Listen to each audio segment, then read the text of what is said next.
Hey, this is Dennis. Welcome back. This is day 25 of Showbiz Warrior. Today we're going to talk about hitting the road. If you've ever toured, you know how much work it can be. You know how much work is involved in putting the tour together in the first place. And we're going to talk about that a little bit up front. Then we'll get into some advice and some tips and tricks that you can use while you're on the road. Depending on what type of show you have, um, if you have a big illusion show, you know how to tour it, you know how to book it, you know how to put the deal together. There are different types of touring, whether it's comedy clubs or small theaters. It could be a tour of small private events, especially around the holiday season, as far as corporate shows and stuff like that. It could even be trade shows. So we're just really talking about living on the road, working on the road. As far as putting the tours together, um, you should know how to do that in your specific niche. If, like I say, if you're an illusion show, you know which theaters you're going to book and putting the deals together. We're not going to get into each and every one of those separately. Um, but as far as if you've never been on the road, if you've never put a tour together, start small. Put a small, 3 or 4 day tour together where you can get back home. We're not risking too much. Therefore, if it doesn't work out to your advantage, you're not going to be out too much. But as far as hitting the road, it's a lot of fun, and I've done it before as far as scouting. Hitting the road to scout venues, and then coming back and putting the show together, putting the tour together. It takes a few days to do that, and you've got to keep your expenses down. And we'll talk about that in a little bit, but it can be very rewarding to travel. You have opportunities to see parts of the country, parts of the world, and I really recommend it to each and every one of you to put some type of tour together, whether it's maybe you work a full-time job and you get a couple of weeks off on vacation every year. Hey, take one of those weeks and put a tour together, and you can start, in your hometown and work your way out, then work your way back. Try to put some stuff together, have some fun. Whether you make a ton of money or not, that's up to you. But you do want it to be successful. So anyway, so you've decided to hit the road. Let's talk about it a little bit. Number one, travel expenses add up fast with the cost of fuel and the expenses on your automobile, your food, your lodging. This stuff can add up fast. You really have to put your budget together before you head out. And one way to do it is, and I tell people this a lot, as far as when they're starting a new venture or a new business of any type. So figure out what you think your income is going to be, okay, and figure out what you think your expenses are going to be. Now here's the trick: whatever you think your income is going to be, cut that in half. And whatever you think your expenses are going to be, double those. And then put those numbers together. If your income is still more than your expenses, hey, you've got a shot, okay? Because there's always expenses that you don't see that come into play. And for the most part, if you're touring, if you're working on ticket sales or promotions or stuff like that, a lot of times that's not what you hope it's going to be. So use that rule of thumb. Double those expenses. Cut the income in half. Subtract the expenses from the income. If it's still worth your while, move on. Plow ahead. And I use that in all types of business opportunities. But anyway, your travel expenses are going to add up. So you want to be careful. Fast food will kill you. If you're going to eat the crap on the road, uh, stop at the grocery store. Carry a cooler if you're in your car. Just do what you can, because that'll also keep expenses down. But you want to keep your fitness level up too, because hotels can suck. I mean, you can be in a terrible bug infested room where you can have a 5-star room, whatever you want. But if you're going to make money, you've got to budget accordingly. So staying in the lesser attractive hotels is probably going to be part of it for a while. So you can do a lot of work online and research, and uh, where they rate the hotels, and you can find the bargains, okay, and you can find cheap places to stay. Also with your contacts, with your venues, have them put you up. Have them pay for it. You want to get as many expenses covered as possible so you can come back with a lot of money. Hey, traveling, man, you're out by yourself, especially on the road down the highway. I know we've got technology, cell phones, and your laptop and everything, but it does get lonely out there. Especially on days that you do not have shows. On just your travel days. I've been on the road before and realized that, hey, it's 8 o'clock at night, and I realize that, man, I haven't talked to the first person today face to face. That's what happens when you get out, and whether I think I was busy rehearsing in the room or working on something, and you realize that, hey, man, I've talked to nobody today. So get used to it. It's part of it. There are going to be days when there's going to be people all around you, but there are days you will get lonely. And when you travel, man, your props get heavy. You want to pack light. Uh, Airports, they smell funny. I mean, you just get tired of it. So don't think it's all a bed of roses, because working trade shows or theaters or whatever. I mean, you in the hotels, you walk into that trade show room, and it's just, you know sometimes you just get tired of it. You're going to get bored. Okay, there's a lot of downtime. You're not going to be performing all the time. So have something to do.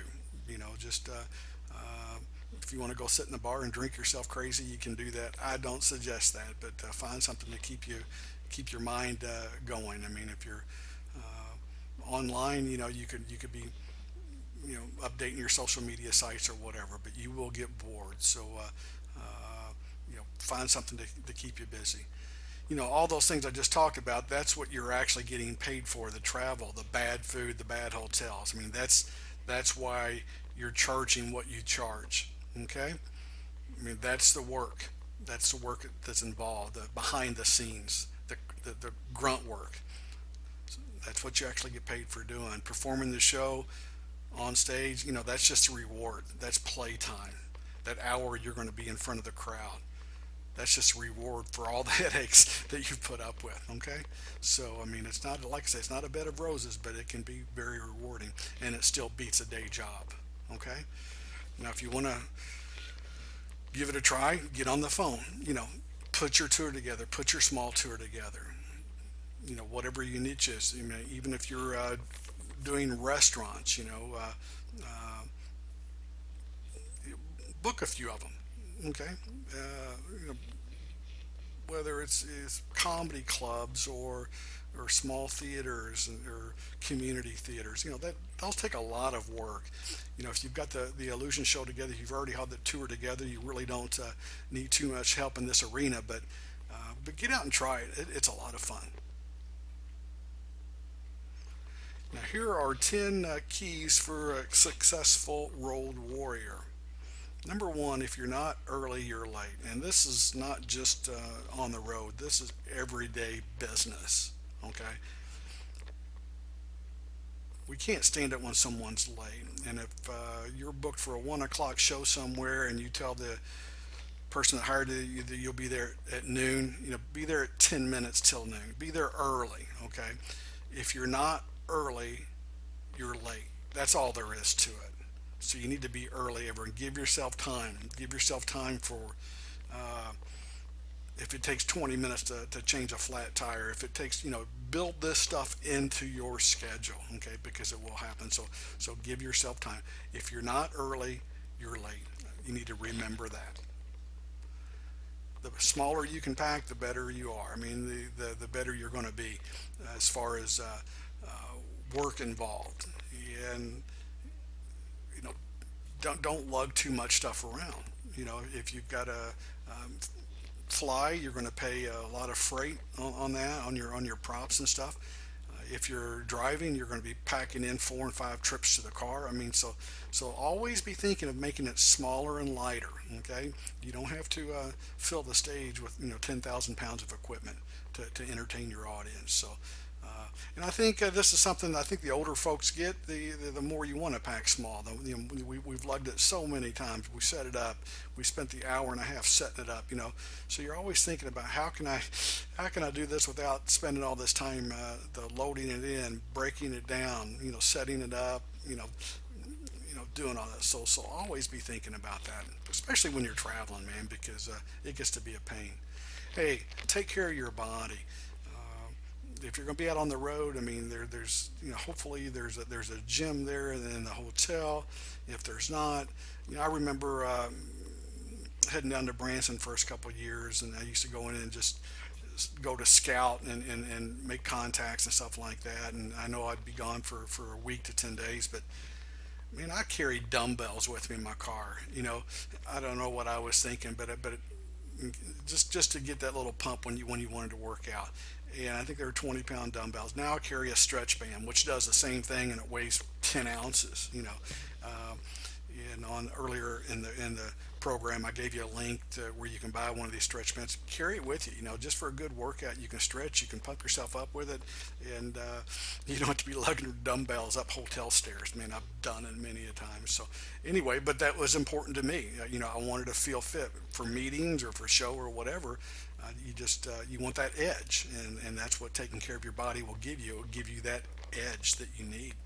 So take care of your body. Drink plenty of fluids, plenty of water, and watch what you eat. Of course, budget your expenses. We talked about that. Use your technology. Okay, your smartphones now, and your iPad, your laptop, or whatever. Just use it to your advantage. Don't let it be a nuisance to you. And here's something really important. Enjoy the scenery. I mean, you're going to see some places that you haven't had a chance to visit. Enjoy it. Take the extra time and you know, spend time in the scenery. Do some hiking. Enjoy it. If it's if you're in New York City, take a day or two to enjoy downtown. Do it. Enjoy it, because you might not get a chance to get back and see it. So don't make it. Hopefully you have your show is all together. You're ready to go. You're rehearsed. You got your show down perfect, and that way when you're on the road, you're not worrying about it. Okay. I used to tell kids that were doing their first couple magic shows. I said, if you're driving to the show and you're worrying about screwing up a trick, you shouldn't be doing that trick. Or if you're driving to that show trying to remember what you're going to say, or what order or whatever, if you're waiting till you're on your way to that event, it's too late.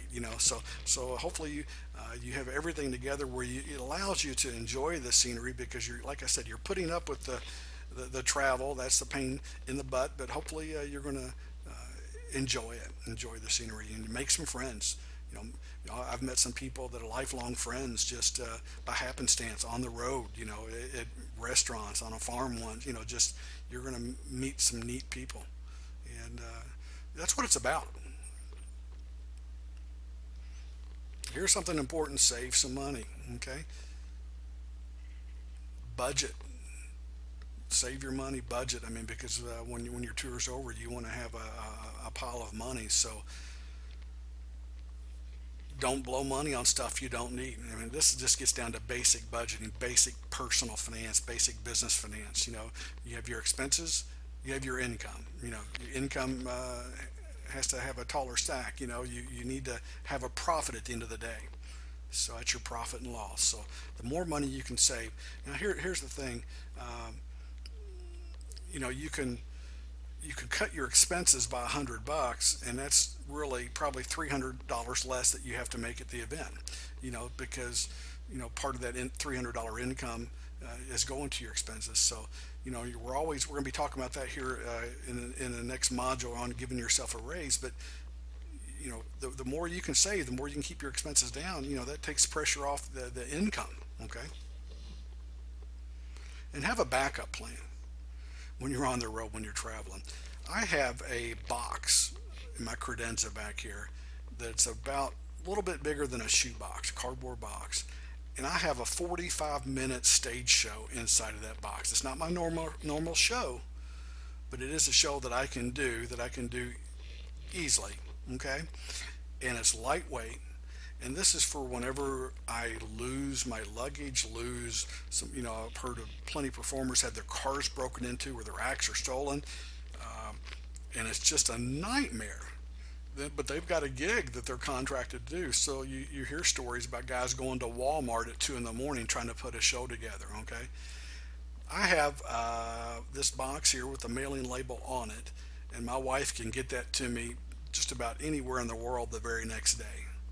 Okay, so have you a backup plan for your show. You might even carry an extra a show with you, an extra 45 minute or an hour or whatever you're doing. But that's just give you some ideas of how you plan this stuff. How just in case, we have that backup plan. So anyway, really, I mean, we're living the dream. And if you're going to work hard enough to put that tour together, I want you to enjoy it enough to make it memorial. Just have fun with it. Get out there and do it. Make yourself do it. So put that tour together. Get out on the road, whether it's one night, whether it's 2 nights, 3 nights, or a week or a month or the whole year. Get out there and do it. Have some fun, and we'll see you in the next module.